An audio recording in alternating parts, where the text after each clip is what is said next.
Hello good morning students, कैसे हैं आप लोग। You have to keep yourself safe, you have to keep safe yourself and you have to keep safe stay at your home. Okay student, last class में हम लोगों ने reproduction के introduction के बारे में जाना था। ओके बहुत सारी चीज़ें रिप्रोडक्शन के बारे में हम लोग पढ़े लास्ट क्लास में। आज हम लोग को पढ़ना है रिप्रोडक्शन के टाइप्स के बारे में कि रिप्रोडक्शन के टाइप्स कितने होते हैं। Student, there are two types, mainly reproduction के दो टाइप्स होते हैं। एक असेक्सुअल रिप्रोडक्शन होता है और दूसरा सेक्सुअल रिप्रोडक्शन होता है। तो asexual reproduction and sexual reproduction में क्या डिफरेंसेस हैं, दोनों में क्या फ़र्क है, उसके ऑफ स्प्रिंग में क्या अफेक्ट होता है, इसके बारे में हम लोग आज पढ़ेंगे। ठीक है, तो let's see first differences between asexual reproduction and sexual reproduction. Asexual reproduction, it is uniparental and sexual reproduction is biparental.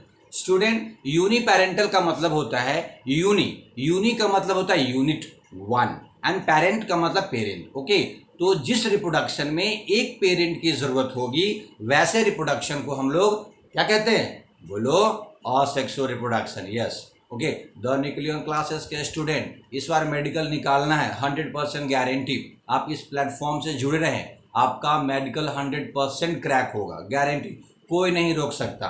बस जो पढ़ाया जाता है उसको ध्यान से पढ़िए, ध्यान से सुनिए, प्रैक्टिस कीजिए, कहीं भी डाउट होता है क्वेश्चन प्लेस कीजिए। ओके लेट्स, तो uniparental and by parental. Student, तो यूनिपेरेंटल का मतलब होता है, समझ गए आप, एक पेरेंट। तो असेक्सुअल रिप्रोडक्शन में एक पेरेंट की जरूरत होती है। अगर हम दूसरे रिप्रोडक्शन की बात करें तो सेक्सुअल रिप्रोडक्शन की, तो sexual reproduction actually by parental होता है। तो बाई पेरेंटल का मतलब होता है, बाई का मतलब होता है टू, ओके, एंड पेरेंटल का मतलब हो गया पेरेंट। तो जिस रिप्रोडक्शन में दो पेरेंट की जरूरत होती है उसको हम लोग बाई पेरेंटल बोलते हैं। तो सेक्सुअल रिप्रोडक्शन में by parental reproduction and asexual में यूनिपेरेंटल। समझ गया है यूनिपेरेंटल बाई पेरेंटल क्या होता है। Okay next, in asexual reproduction,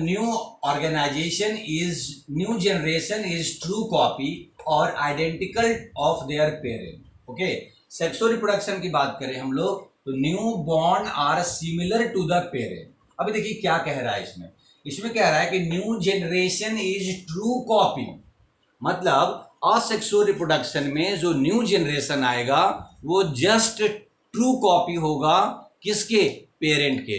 true copy का मतलब होता है जस्ट रिजेंबल, जैसा पेरेंट है उसी तरह का जनरेशन आएगा, उसी तरह का ऑफ स्प्रिंग आएगा, कहीं भी कोई भी चेंजेस नहीं आएगा, उसको बोलते हैं true copy. Xerox copy, xerox हम लोग कराते हैं, फोटो कॉपी कराते हैं, वही जेरोक्स कॉपी हु बहू असेक्सुअल रिप्रोडक्शन में नेक्स्ट जनरेशन में होता है। लेकिन हम बात करें सेक्सुअल रिप्रोडक्शन में तो new born are similar to the parent. Sexual reproduction में जो न्यू बॉर्न बेबी होता है, जो ऑफ स्प्रिंग होता है, जो चाइल्ड होता है, ओके, जो बेबी होता है वो similar to the parent, parent के सिमिलर होता है, पेरेंट के जैसा होता है, पेरेंट से मिलता जुलता होता है।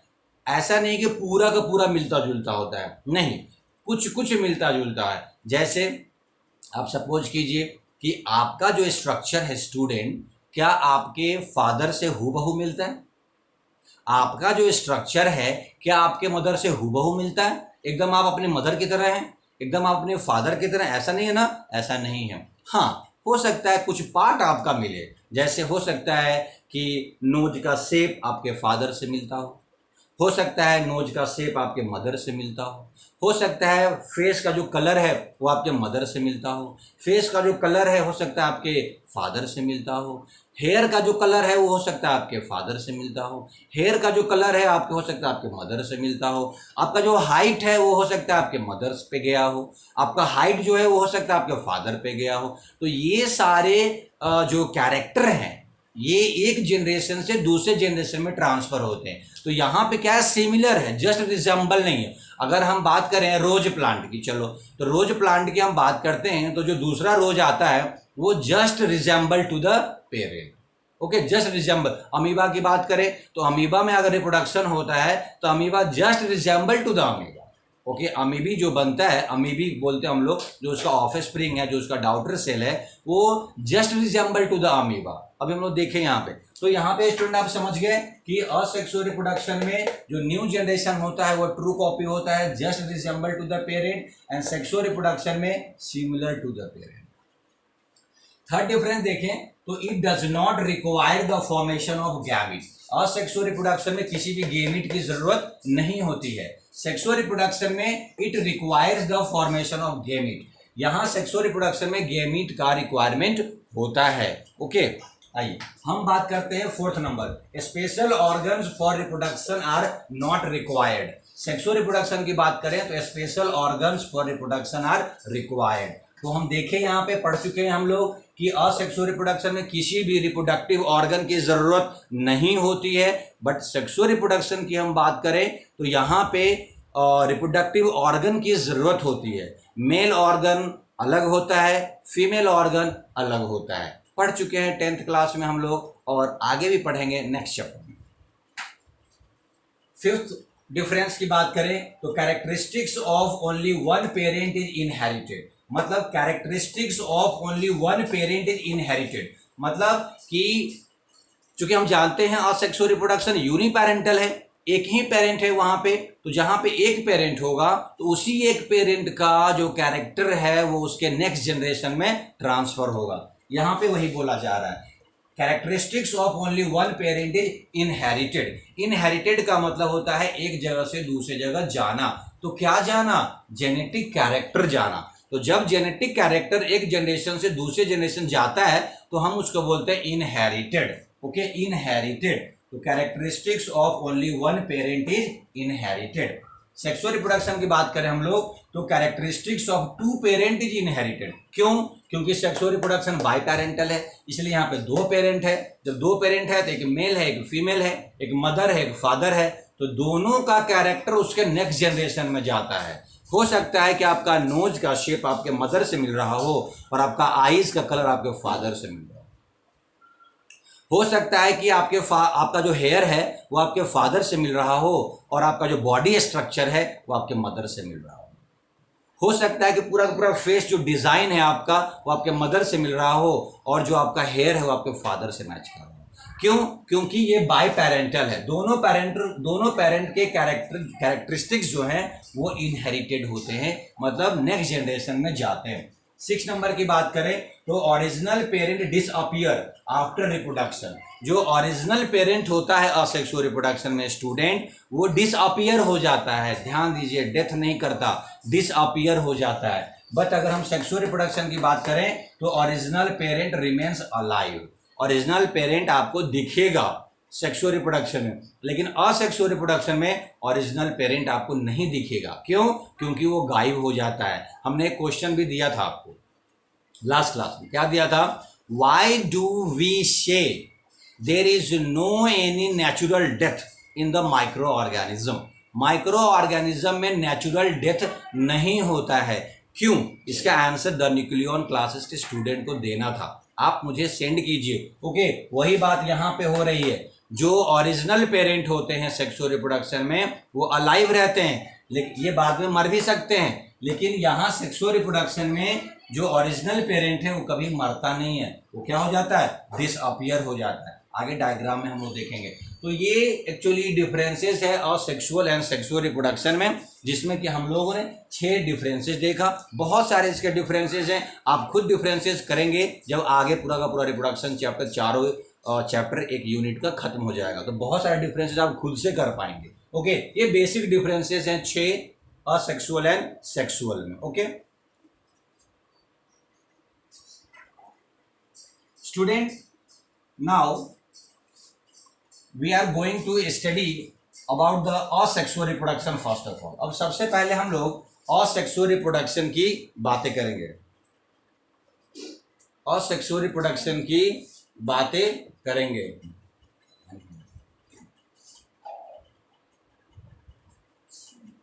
आइए, तो सबसे पहले हम बात करते हैं asexual reproduction की। asexual रिप्रोडक्शन की असेक्सुअल रिप्रोडक्शन की। स्टूडेंट अगर इसको हम लोग डिफाइन करना चाहें असेक्सुअल रिप्रोडक्शन को, तो हम लोग कैसे डिफाइन कर सकते हैं? तो बता सकते हैं हम लोग asexual reproduction is a type of reproduction by which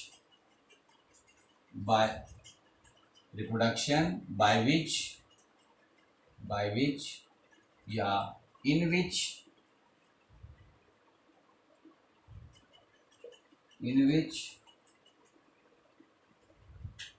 new offspring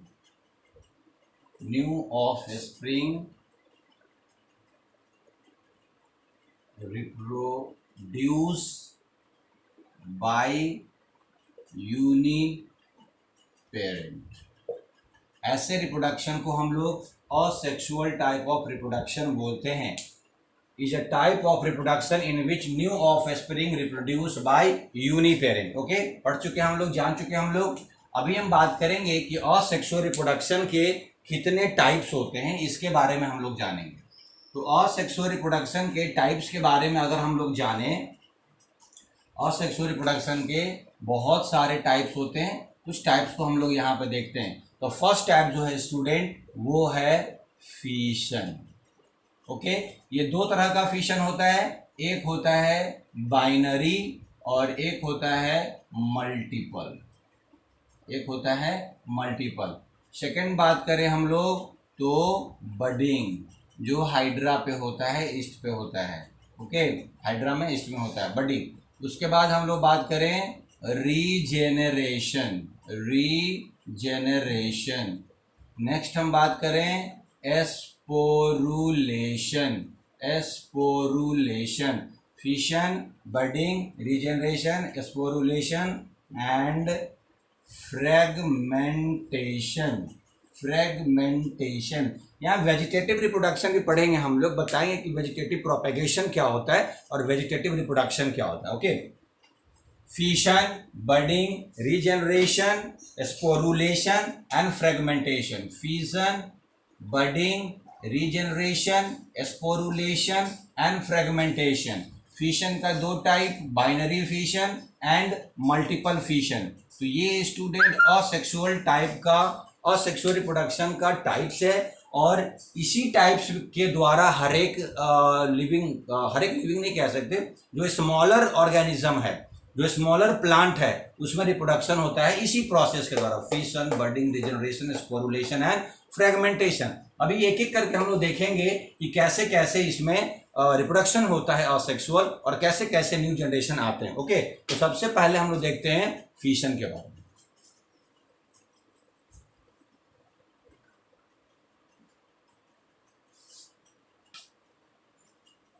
सबसे पहले हम बात करेंगे फिशन के बारे में। हम लोग क्या पढ़ रहे हैं? हम लोग पढ़ रहे हैं असेक्सुअल रिप्रोडक्शन। फिशन के बारे में स्टूडेंट बात करेंगे हम लोग। सबसे पहले फिशन की बात करेंगे, तो ये जो फिशन होता है, तो सबसे पहले फिशन है क्या, इसको हम लोग डिफाइन अगर करना चाहें तो कैसे डिफाइन कर सकते हैं? तो इट इज